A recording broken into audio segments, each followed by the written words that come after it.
14 अगस्त साल 2024 सुबह का समय था। मुजफ्फरपुर सदर थाना क्षेत्र में सहजानंद कॉलोनी की गली नंबर 9। जब लोग अपने घरों से बाहर निकले तो उनकी नज़र एक बोरी पर पड़ती। बोरी को देखने से ऐसा लग रहा था कि मानो उस बोरी में कुछ भारी भरकम सामान है। धीरे धीरे वहां पर लोगों की भीड़ जमा हो जाती है।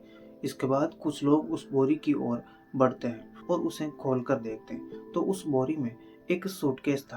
अब जब उस सूटकेस को खोलकर देखा गया तो उसके अंदर का जो दृश्य था, उस दृश्य को देखकर वहां पर जो मौजूद लोग थे वो सभी के सभी भाग खड़े हुए। और फिर इसके बाद सहजानंद कॉलोनी के लोग पुलिस को फोन करते हैं और फोन करके सारी बातें पुलिस को बताई जाती हैं। कुछ ही मिनटों में पुलिस सहजानंद कॉलोनी की गली नंबर 9 में पहुंचती है और फिर पुलिस वाले उस सूटकेस को अच्छी तरीके से खोलते हैं। सूटकेस को खोलते ही चारों तरफ बदबू फैलने लगी थी, क्योंकि उस सूटकेस में एक डेड बॉडी थी जिसका सर गायब था। साथ ही उस डेड बॉडी से पेट की अंतड़ियां भी निकाली जा चुकी थी। अब इसके बाद पुलिस वहां पर मौजूद सभी लोगों से पूछताछ करती है और उस डेड बॉडी की पहचान करवाने की कोशिश की जाती है, लेकिन कोई भी व्यक्ति उस डेड बॉडी को पहचान नहीं पाया। अब पुलिस को लगने लगा कि हो सकता है कि इस व्यक्ति का कत्ल करने के बाद इसकी लाश को यहाँ पर फेंका गया हो। इसलिए सबसे पहले उस डेड बॉडी को पोस्टमार्टम के लिए अस्पताल भेजा जाता है और फिर पुलिस द्वारा आसपास के पुलिस स्टेशनों में सूचना भेजी जाती है और पूछा जाता है कि क्या किसी पुलिस स्टेशन में किसी व्यक्ति की कोई मिसिंग कंप्लेंट दर्ज करवाई गई है। तो पूछताछ में पता चलता है कि बरूराज पुलिस थाने में जयप्रकाश नाम के एक लड़के की मिसिंग कंप्लेंट दर्ज करवाई गई है और जो कि अभी भी लापता है। अब इस बारे में पता चलते ही बरूराज पुलिस थाने की मदद से जयप्रकाश के घर वालों को सहजानंद पुलिस स्टेशन लाया जाता है, जहां सहजानंद पुलिस हॉस्पिटल की उस मोर्चरी में जयप्रकाश के परिवार वालों को लेकर जाती है, जहां वो डेड बॉडी थी। अब पुलिस घर वालों को वो डेड बॉडी दिखाती है। डेड बॉडी को देखते ही घर वाले वहीं पर फूट फूट कर रोने लगे थे, क्योंकि वो डेड बॉडी किसी और की नहीं बल्कि उनके ही बेटे जयप्रकाश की थी। लेकिन अब पुलिस के सामने सवाल ये था कि जयप्रकाश को इतनी बेरहमी से किसने और क्यों मारा, और आखिरकार जयप्रकाश की किसी से क्या दुश्मनी थी। हेलो फ्रेंड्स, मैं जेपी सरण और आप देख रहे हैं जेपी द स्पाई। जब इस केस के बारे में पुलिस द्वारा जयप्रकाश के परिवार वालों से पूछताछ की जाती है तो जयप्रकाश की मां रंबा देवी ने जो बताया वो सुनकर पुलिस वालों के साथ साथ उस कॉलोनी के लोगों के भी दिल दहल गए। जयप्रकाश की मां रंबा देवी ने बताया कि वो बिहार के सतना के रहने वाले हैं और जयप्रकाश उनका छोटा बेटा था। वो पेशे से एक इंजीनियर था जो गोवा में एक अच्छी खासी नौकरी कर रहा था। वहीं दूसरी तरफ ललिता नाम की एक लड़की जो सहजानंद अहियापुर में रहती थी, वो रिश्ते में जयप्रकाश की ममेरी बहन की ननद थी। इसलिए जयप्रकाश कभी कभी इस रिश्ते के नाते सहजानंद कॉलोनी में ललिता के घर चला जाया करता था और वहां पर अक्सर उन दोनों की मुलाकात हो जाया करती थी और आगे जाकर ये मुलाकातें फोन कॉल में बदलने लगी। फिर वो दोनों एक दूसरे से प्यार करने लगे। इसके बाद साल 2021 में वो दोनों एक दूसरे के बेहद ही करीब आ गए थे और इस वजह से उनके बीच शारीरिक संबंध भी बनने लगे।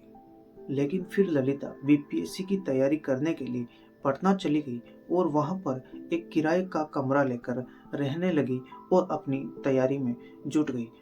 उधर जयप्रकाश भी अपने काम के लिए गोवा चला गया। अब भले ही वो दोनों अलग अलग शहरों में रहने लगे हो, लेकिन उन दोनों की फोन और वीडियो कॉल के माध्यम से बातें हुआ करती थी। इसके अलावा जयप्रकाश बीच बीच में गोवा से ललिता को मिलने भी आया करता था और जब वो दोनों अकेले में मिलते थे तो उस वक्त जयप्रकाश ने चुपके से ललिता के कुछ आपत्तिजनक फोटो और वीडियोस भी बना लिए थे। अब इधर ललिता भी जयप्रकाश से हर महीने पैसों की डिमांड करने लगी थी, जो कि जयप्रकाश पूरा भी कर रहा था। जयप्रकाश ललिता से इतना प्यार करने लगा था कि वो हर महीने अपनी कमाई में से 5,000 रुपये ललिता को उसके निजी खर्च के लिए दिया करता था। उन दोनों में सब कुछ अच्छा चल रहा था, लेकिन फिर उन दोनों के रिश्तों के बारे में उन दोनों के ही परिवार वालों को पता चल गया। जयप्रकाश अपने घर वालों को साफ साफ बता देता है कि वो ललिता से बहुत ज़्यादा प्यार करता है और शादी भी उसी से ही करना चाहता है। अब चूंकि जयप्रकाश घर में सबसे छोटा और सबका लाडला था, इसलिए जयप्रकाश के परिवार वाले इस शादी के लिए मान जाते हैं। और अब बात जब ललिता के घर तक पहुंची तो ललिता के परिवार वाले भी इस शादी के लिए मान जाते हैं। इसके बाद साल 2023 के लास्ट में एक दिन ललिता के घर वाले जयप्रकाश के घर पर दोनों की शादी की बात पक्की करने के लिए गए थे, लेकिन उस दिन जयप्रकाश के घर वाले अपने घर पर नहीं थे। फिर उसके कुछ समय बाद यानी साल 2024 के अगस्त महीने में ललिता एक दिन अचानक जयप्रकाश को फोन कर कहती है कि मुझसे मिलने के लिए यहाँ आ जाओ। हालांकि जयप्रकाश उस वक्त गोवा में अपने काम पर था, लेकिन ललिता के बार बार बुलाने पर जयप्रकाश गोवा से अपने घर आ जाता है। और फिर 13 अगस्त की शाम 7:30 बजे के आसपास जयप्रकाश अपनी भाभी से ये कहकर घर से निकल जाता है कि वो बाजार से सब्जी लेकर आता है। लेकिन सब्जी लेने के लिए अपने घर से निकला जयप्रकाश कभी भी वापस अपने घर नहीं लौटा। अगले दिन यानी यही वो 14 अगस्त का दिन था जब सहजानंद पुलिस ने गली नंबर 9 से सूटकेस में बंद एक डेड बॉडी बरामद की, जिसके बाद जयप्रकाश के परिवार वाले हॉस्पिटल पहुंचे। पोस्टमार्टम हाउस में सबसे पहले उसका बड़ा भाई और भाभी पहुंचे और उन्होंने लाश को देखकर तुरंत पहचान लिया कि ये किसी और की नहीं बल्कि उसके भाई यानी जयप्रकाश की ही डेड बॉडी है। लेकिन सवाल अब भी यही था कि आखिर जयप्रकाश का कत्ल किसने किया था।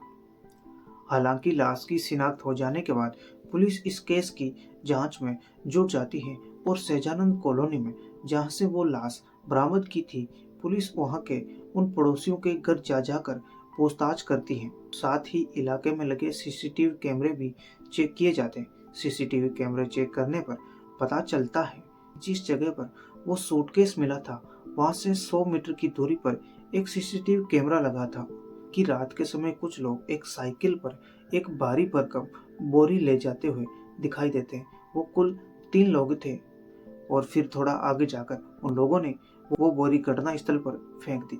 लेकिन अब प्रॉब्लम ये थी कि उस सीसीटीवी फुटेज में उन लोगों के चेहरे साफ दिखाई नहीं दे रहे थे, मगर फिर भी पुलिस अपनी खोजबीन में लगी हुई थी। इसके बाद जयप्रकाश की कॉल डिटेल्स को भी चेक किया जाता है, क्योंकि हो सकता था कि घटना वाले दिन जयप्रकाश अपनी भाभी को सब्जी लाने की बात कहकर किसी दोस्त या अपने किसी जानकार से मिलने के लिए गया हो और उन्हीं लोगों ने उसका कत्ल कर दिया हो। खैर, अब जब पुलिस जयप्रकाश की कॉल डिटेल्स चेक करती है तो पता चलता है कि जयप्रकाश तो काफी दिनों से केवल ललिता से ही बात कर रहा था और घटना वाले दिन यानी 13 अगस्त को घर से जाने के बाद भी उसने ललिता को ही फोन किया था। इसके बाद जब पुलिस जयप्रकाश की मां रंबा देवी के बयान, सीसीटीवी फुटेज और जयप्रकाश की कॉल डिटेल्स, इन सभी चीजों को अच्छे से गौर करके देखती है तो पता चलता है कि जयप्रकाश का कत्ल किसी और ने नहीं बल्कि ललिता ने ही किया है, क्योंकि जयप्रकाश के फोन पर लास्ट कॉल ललिता ने ही किया था। इसलिए ललिता से पूछताछ के लिए पुलिस ललिता के घर पर पहुंचती है, लेकिन पुलिस के घर पर पहुंचने से पहले ही ललिता और उसके परिवार वाले अपने घर से फरार हो चुके थे। इसके बाद पुलिस बताती है कि घटना वाले दिन यानी 13 अगस्त को ललिता की लोकेशन कहां पर थी, तो चेक करने पर पता चलता है ललिता की लोकेशन सहजानंद कॉलोनी के एक लॉज में थी। तो पुलिस तुरंत उस लॉज में पहुंचती है। वहां पूछताछ करने पर पता चलता है कि लॉज के उस कमरे में देवरिया का रहने वाला रविंद्र कुमार उस कमरे में किराए पर रहता है। साथ ही ये भी पता चलता है कि रविंद्र ललिता का ममेरा भाई है और इस बात का पता चलते ही पुलिस तुरंत रविंद्र को अरेस्ट कर लेती है। इसके बाद उसे पुलिस स्टेशन लाकर पूछताछ की जाती है। शुरू में तो रविंद्र हर आरोपी की तरह इस वारदात में किसी भी प्रकार का हाथ होने से इनकार करता है, लेकिन जब पुलिस अपने पर आती है और फिर से पूछताछ करती है तो रविंद्र जल्दी ही टूट जाता है। और फिर जयप्रकाश के कत्ल के बारे में एक ऐसी भयानक और बर्बरता वाली कहानी सामने आती है जिसे सुनकर जयप्रकाश के घर वालों के साथ साथ उस कॉलोनी में रहने वाले लोगों के भी दिल दहल गए थे। रविंद्र ने बताया कि जब जयप्रकाश और ललिता मिला करते थे, उसी समय ललिता बीपीएससी की तैयारी करने के लिए वो पटना चली गई। और फिर एक दिन जब जयप्रकाश ने ललिता को वीडियो कॉल किया तो जयप्रकाश ने देखा कि ललिता के कमरे में उसके अलावा एक लड़का और भी है। और जब जयप्रकाश ने ललिता से उस लड़के के बारे में पूछा तो ललिता जयप्रकाश को कुछ भी बताने को तैयार नहीं थी। और अब इसी बात को लेकर उन दोनों में रोज झगड़ा होना शुरू हो गया। रोज रोज के इस झगड़े से तंग आकर एक दिन ललिता ने जयप्रकाश से फोन कर कहा कि अगर तुम्हें इस रिश्ते पर भरोसा ही नहीं है तो क्यों ना हम इस रिश्ते को यहीं खत्म कर दें। लेकिन जयप्रकाश इस रिश्ते को यहीं पर खत्म करना नहीं चाहता था, क्योंकि जयप्रकाश ललिता से बहुत ही ज्यादा प्यार करता था और उससे शादी भी करना चाहता था। लेकिन फिर एक समय ऐसा भी आया जब ललिता ने जयप्रकाश के घर पर फोन कर उसकी माँ रंबा देवी से कहा कि आपका लड़का सही नहीं है, आप अपने बेटे को समझा लो, मैं उससे शादी नहीं करूंगी। ललिता के फोन करने पर माँ रंबा देवी अपने बेटे जयप्रकाश को बहुत समझाती है, लेकिन जयप्रकाश कहता है कि उसने ललिता पर बहुत ज्यादा पैसा खर्च किया है और वो उसे बहुत ज्यादा प्यार भी करता है। लेकिन अब ललिता ने जयप्रकाश से फोन पर बात करना भी बिल्कुल बंद कर दिया था और बातचीत बंद होने से जयप्रकाश ललिता से बहुत ज्यादा नाराज हो जाता है। जयप्रकाश के पास ललिता के कुछ आपत्तिजनक फोटो और वीडियोस भी थे। ललिता से फोन पर बात ना होने और उसका शादी से इनकार करने पर जयप्रकाश ललिता के वो आपत्तिजनक फोटो और वीडियोस ललिता के घर वालों और रिश्तेदारों को व्हाट्सएप पर भेज देता है। और यही जयप्रकाश की मौत की पहली वजह बनी थी, जिसके कारण जयप्रकाश को ललिता के रिश्तेदारों और घर वालों से धमकियां मिलना शुरू हो गई। अब उधर ललिता भी जयप्रकाश से अपने अपमान का बदला लेना चाहती थी और इसलिए उसने घर वालों के साथ मिलकर जयप्रकाश को रास्ते से हटाने का फैसला कर लिया। पूछताछ के दौरान रविंद्र ने बताया था कि जयप्रकाश का कत्ल करने के लिए ललिता उसे लगातार फोन कर रही थी, लेकिन जयप्रकाश गोवा से अपने गांव नहीं आ रहा था। इस पर ललिता जयप्रकाश को शादी का झांसा देने लगी और उसे विश्वास दिलाया कि उसके मुजफ्फर पहुंचते ही वो जयप्रकाश से शादी कर लेगी। हालांकि जयप्रकाश को पहले ही डर था कि उसकी हत्या हो सकती है, लेकिन फिर भी वो ललिता पर भरोसा करके मुजफ्फरपुर आ गया और ये उसकी मौत की दूसरी वजह थी। जयप्रकाश सबसे पहले भगवानपुर स्थित अपने भाई के उस किराए वाले मकान पर जाता है और फिर वहां से अपनी प्रेमिका यानी ललिता से मिलने के लिए वो भगवानपुर के ही एक होटल में पहुंचा। वहां जाने के बाद उन दोनों ने नाश्ता किया। इसके बाद ललिता ने उसे रविंद्र के कमरे पर चलने के लिए तैयार कर लिया। उसने जयप्रकाश को बताया कि उस कमरे में यानी रविंद्र के कमरे में शादी की सारी तैयारियां कर ली गई हैं और फिर वो दोनों रविंद्र के उस कमरे पर पहुंच जाते हैं। इसके बाद ललिता चुपके से अपने घर वालों को भी फोन कर रविंद्र के कमरे पर बुला लेती है। फिर उसके घर वाले भी रविंद्र के कमरे पर पहुंच जाते हैं। अब जयप्रकाश चारों तरफ से उन लोगों से गिर चुका था और उसे पता चल गया था कि आज का दिन उसका अंतिम दिन होगा। और फिर सभी ने जयप्रकाश को पकड़ा, उसके साथ मारपीट की और उसके बाद ललिता के भाई ने चाकू से जयप्रकाश का गला काटा, उसकी अंतड़ियां बाहर निकाली और उसका जो सर था वो धड़ से अलग कर दिया। अब उसकी यानी जयप्रकाश की हत्या करने के बाद सबने मिलकर उसकी डेड बॉडी को सूटकेस में रखा, फिर बोरे में भरकर, और फिर इसके बाद उन्होंने डेड बॉडी को साइकिल पर रखकर सहजानंद कॉलोनी में फेंक दिया। अब रविंद्र की गिरफ्तारी और इस केस की पूरी सच्चाई सामने आने के बाद पुलिस सोचने लगी कि आखिर एक लड़की भी इतना बड़ा कदम उठा सकती है। अब पुलिस ललिता की तलाश में जुटी हुई थी, लेकिन ललिता ने खुद ही कोर्ट में सरेंडर कर दिया। ललिता के साथ साथ उसके पिता किशोर महतो और उसके दोनों भाइयों साथ ही एक बहनोई ने भी ललिता के बाद कोर्ट में सरेंडर कर दिया था। तो दोस्तों, ये थी एक प्रेम कहानी की खौफनाक दास्तां। इस कहानी के बारे में कमेंट बॉक्स में अपनी राय जरूर लिखें और बताएं कि कौन सही था और कौन गलत। साथ ही वीडियो पसंद आए तो वीडियो को लाइक करें और चैनल को सब्सक्राइब करना मत भूलिएगा। जय हिंद, वंदे मातरम।